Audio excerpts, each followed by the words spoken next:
Lewis Hamilton will finally start the simulator work with Ferrari, and this is a huge development in the integration with the Maranello team because it was one of the biggest weaknesses of the 7-time world champion in the past. However, now that a lot is at stake and now that Hamilton will have a mountain to climb in order to get on the same level with Leclerc in terms of driving style, could we see the Brit commit to something he wouldn't have done with Mercedes? And more importantly, how will that affect his tenure in Ferrari?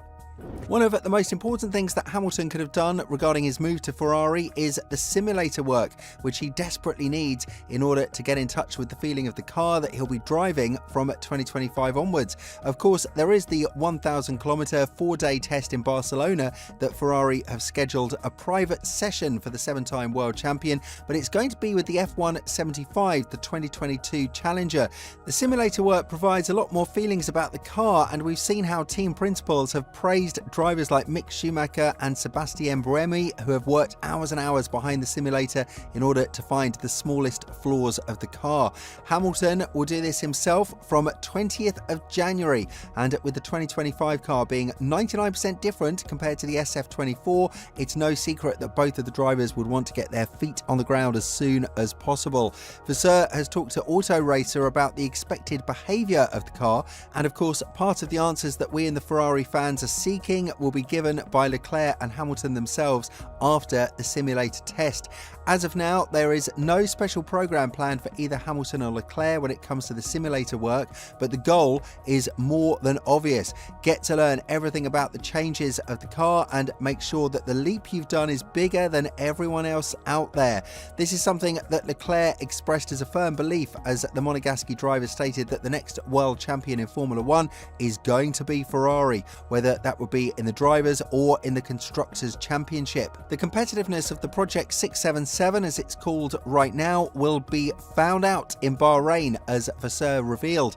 But these tests are pushing the boundaries of the new concept, and they will definitely make sure to reveal every single flaw that they could polish before they hit the tarmac in the first race in Australia. Of course, the simulator runs can only do so much because, if you remember correctly, Mercedes were unable to predict the porpoising phenomenon on their simulator. So it doesn't mean that if the simulator runs for Hamilton go well, they would automatically mean good news for Ferrari too. It would just mean that they are moving in the right direction, but they would have to keep the cautiousness to the maximum level possible. A very important thing to note here is that Hamilton is not known as a driver who loves to do simulator work. He has done so with Mercedes only in the most desperate times when they were trying to extract performance out of the zero-pod design. But when he saw that it made absolutely no difference at all and that the team will just stick to it anyway just because they believed there was more potential to extract from the concept, that eventually forced Hamilton and Serra out of the team. What this does, on the other hand, is increase the competitiveness between Hamilton and Leclerc to a greater level, because both of them would have to prove to their respective fan base that they are not here to play games, rather to win races. Vasseur, however, would much rather have this sweet headache of having two drivers fight for 1-2 than fighting for anything less than the championship. When talking about this, the team principal of Ferrari said, "Yeah, I prefer to fight for 1-2 than for 19-20, that is clear, and I think it's also part of the performance clearly. The last 2 years I let them race on track and it was for the benefit of the team, because the emulation that we created like this was part of the recovery when we had tough times, and they had huge respect between them, and we had a good moment with Carlos' father in Fiorano, and it was very nice. It's part of the performance of the team." But with a car that is going to have a changed concept and a 99% different philosophy, it's practically a ground zero start for both of the drivers, which might benefit Hamilton a bit more than we might assume. Not that the car is going to be undrivable for Leclerc all of a sudden, but he would have to get used to some changes, which is something he didn't have to do in the past couple of months to a great extent, as Ferrari have kept themselves to a more traditional approach. It's still a huge unknown as to whether or not the Maranello team will make the needed leap to compete with McLaren and to tackle them down.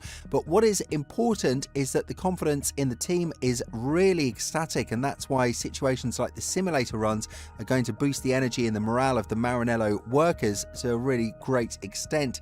When talking about this, Leclerc said, "As I said, it's all relative. Everybody within the paddock. There is not one team that is getting worse from one year to the other, but it's how much of a step forward the others have done. So it all really depends on others as well. But on our side, I have zero doubts that we will make a step forward next year, 2025, and the 1 year after that as well. But then I don't know what the others will do."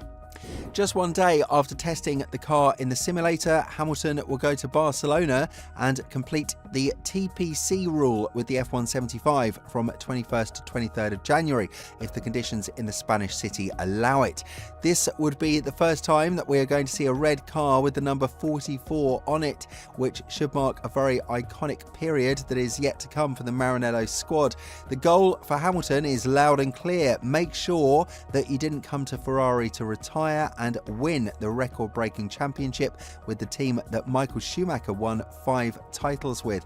And while this might be a bitter feeling for many Ferrari fans, it's also something they would cheer for with great dignity, because it would be the first championship since 2007. However, there are many who believe that Hamilton's integration in Ferrari is going to see a lot of obstacles, because his feedback to the engineers is an area in which he doesn't really excel. Quite the contrary. Ralf Schumacher made a very bold statement that the 7-time world champion, although an excellent driver of his own, is probably too old for these cars and cannot adapt to the modern era where the cars are getting heavier and harder to drive.